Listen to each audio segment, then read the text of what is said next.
për shembull ta marrim tek lëkura. Po. Lëkura është organi më i madh në organizmin tonë.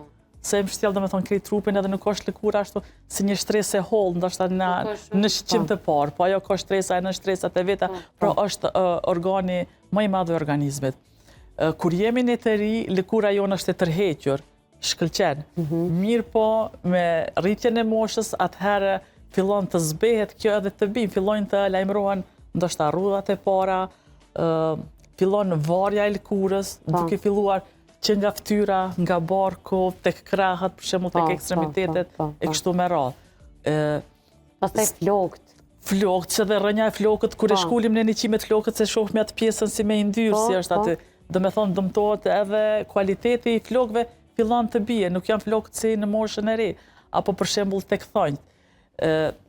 Për shembull tek lëkura, edhe kompanitë e ndryshme e kanë fokusin e prodhimit të kolagjenit. Jo vetëm kompanitë, mirë po edhe më herët, për shembull, me këto metodat natyrale si e ceketit, të prodhimit të kockave.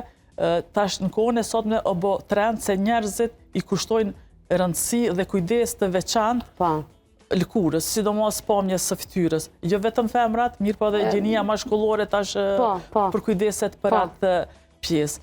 Dhe me avancimin e teknologjive të ndryshme, tash kemi ne kompani të ndryshme që bëjnë prodhimin e kolagjenit. Kemi për shembull edhe në treg kolagjen nga deri, nga lopët, për shembull nga peshku, kemi lloje të ndryshme.